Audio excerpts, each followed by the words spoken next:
Next presentation is David Reiki. He's Managing Director of Adavale Resources, and he's going to talk to you about hunting for elephants in Tanzania and their nickel elephants. So please welcome David. Thanks everyone. Thanks for taking the time out of your busy day to hear a little bit more about Adavale Resources. As you can see from that introduction, we go forward to my slide. I'm just giving Karen another rev. We are chasing nickel elephants, sulphide nickel elephants actually, the different tribe of elephants in Tanzania. You want to find out where you should go. You actually have a look at those people that are around you and have had massive discoveries. So if you want to find something large, you're going to go to that terrain. Just stopping on the disclaimer, as you can see with the disclosures we've got there with the references, we've had a busy 12 months. And that's really featuring in the nickel targets we originally identified, the programs that took us to that point where we deployed magnetics as well as EM, and now moving into this very important stage, which is the drilling aspect. A little bit of background, we actually situated very strategically in this area called the East African Nickel Belt. We have a dominant position there. This extends all the way up to Uganda and down through into Burundi. And our portfolio is 100% owned with the exception of Lahuma, which is a small area of about 100 square kilometres that we're farming into. We've already achieved 65%, we're moving to 80%, and we have an option to take it to 100%. We need to sort of paddle our own canoe and find our own deposits. We're going to be focusing on the area that has actually demonstrated that, which is Kabanga, but also featuring that is this deposit in this area called Lahuma.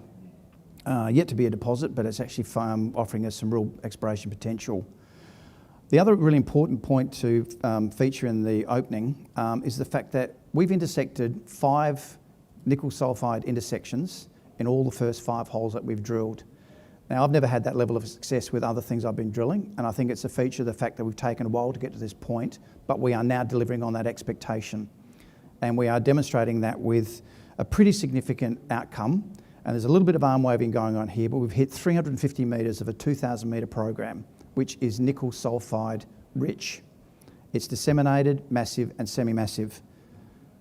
And that feature of success is really in and around Lahuma Central. As you can see, we've got not only massive sulphides, semi-massive and blebby sulphides over those 5 holes. The first hole, which I'll call a rediscovery hole, because we really anticipated hitting nickel sulphides, we weren't disappointed. We skimmed the top of what we think is an iceberg in the second hole, and we've marched forward with a lot more conviction and a lot more certainty that the other holes are starting to deliver in on our expectation. The exciting bit at this point in time, those assays are going to be coming out shortly with holes 3 and 4, but very critically, this hole number 5 has been a bit of a monster. And the monster is actually in the feature. We've got disseminated and blebby sulphides over about 300 metres. And what's really not featuring in this narrative at this point in time, but I'm sharing with you today, is we're also seeing this high MgO reading. Now, you've got to have this primitive ultramafic rock to be able to get these higher grade nickel occurrences in the sulphide that you are seeing. More on that when our assays come out. It's a little bit dangerous to rely upon portable XRF, but they are a very good field tool. And we are seeing a lot of stuff we like in those samplings. As you can see, we're actually migrating through a process here where we've gone reasonably shallow, a couple of 100 metres, down to about 400 metres.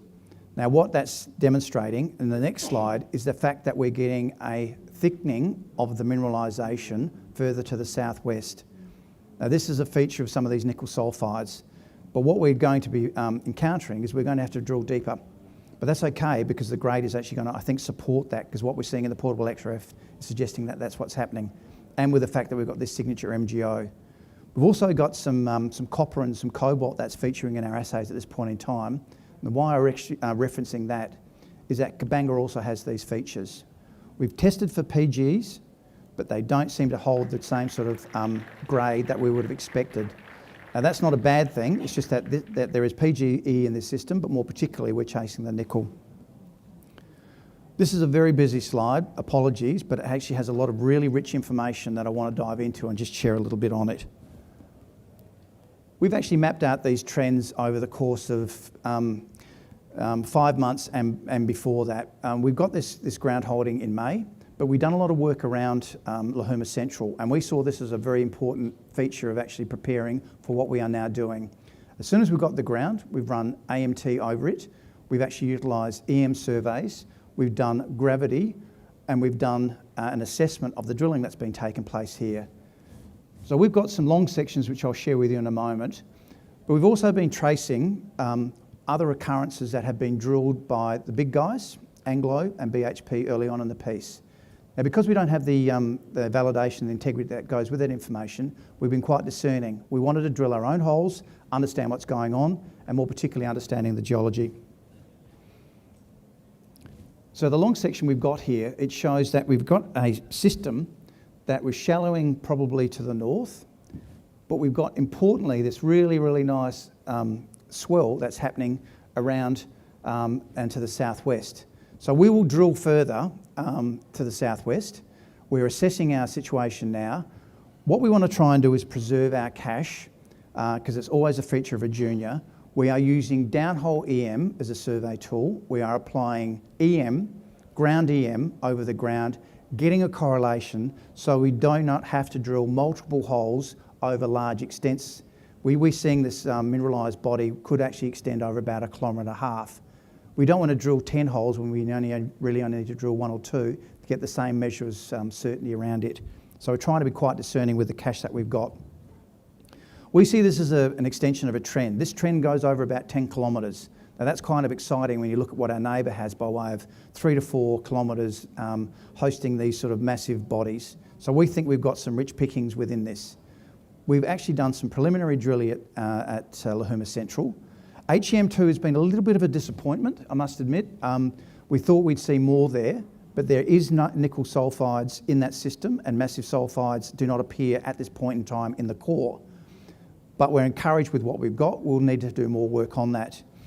Unfortunately, the smearing on there on the slide, we've actually got another couple of areas that we're going to be focusing on, which is this northeast area. Oh, my apologies. This area here. We know it's mineralised, but we don't necessarily have to drill it right now. We know it's deeper. Again, we're looking and chasing this trend over this 10 Ks. HEM4 is going to be the feature of our work over the next 6 to 8 weeks. And HEM4 is actually demonstrating some really nice coincident EM and gravity anomalies. And the reason why we'd like to do that is because we focus so heavily on Lahuma Central, we want people to recognise that we've got a very rich portfolio. When we first looked at this, there were 32 anomalies. We've done HEM over basically 18 of them, and we've only focused on a couple of areas. So we want to make sure that people think we're not myopic and we're not just looking at one area, but we're going to be able to replicate this and demonstrate it in other areas. So we've got quite high expectation that HEM4 is going to come in with some of the goods. The reason why we're so confident about that, because we've been able to apply the same sort of knowledge that we've accumulated at Lahuma Central and deploying it in another area. Again, we've used soils, airborne. We're doing some RC drilling in the first instance to actually reflect the fact we're hitting the right rock types before we do the more expensive diamond drilling. This RC program will be around about 1,000 metres. It'll drill around about 150 metres, but it'll give us some rich information. The important thing is that we're also hitting those areas that have actually demonstrated the highest nickel and copper in our soils over the entire area. So we're really quite enthused with what's happening there. The next steps, we're getting assays done. We're doing further diamond drilling around Lahuma Central. We've got downhole EM as a feature of the work that we're doing, and we're looking to actually migrate down to these other areas. So there's assays and there's drilling outcomes that are coming. It's a very attractive destination. Africa, and particularly Tanzania, is becoming a focal point for places like the US to come back in and saying, we want your nickel, please go hard. And it's more reflected in the fact that our neighbour is listed on the New York Stock Exchange and commands a value of about $1.5 billion. I'm not here to talk about them, but the fact that we've got eyes on the prize in Tanzania as a nickel destination is critically important for us. And as a junior, we'll use that leverage. Thank you very much. Infrastructure, power, and those other aspects that weren't necessarily a feature of an early term explorer are now going to be a feature of what we want. If we find something, we'll need to have that level of opportunity to tap into these sorts of infrastructure projects that are marching ahead. Now, this is the feature of that a refinery is likely to be built in country, which will be done by BHP, and that's where we'll be putting our ore once we've become a mine.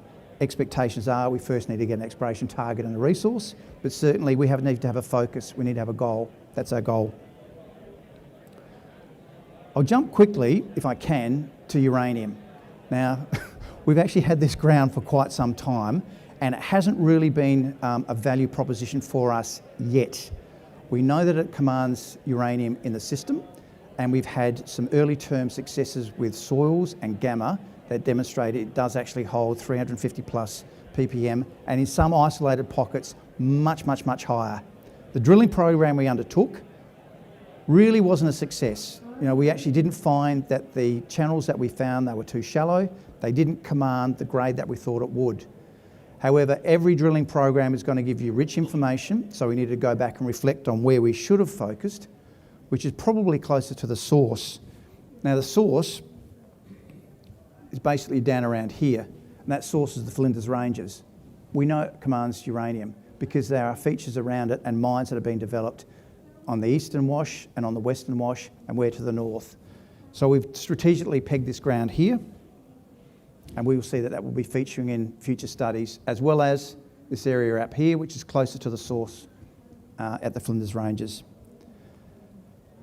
Our market cap is around about $10 million.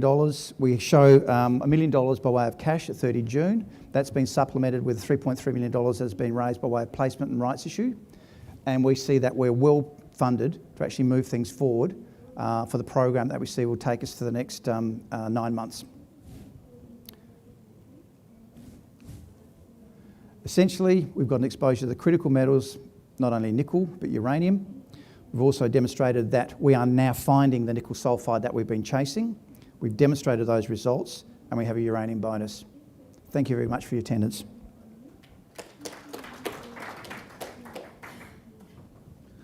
Thanks, David.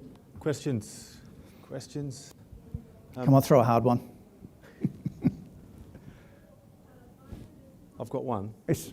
You talked about the majors drilling at Lahuma Central and the fact they walked away. Why did they walk away? Unfortunately, there was a very sad event in our history. It was called Rwanda. You know, and that genocide that happened meant there were a lot of displaced people that came across the border and made their home in Tanzania, and they made their home at Lahuma, which is basically was a feature of a refugee camp.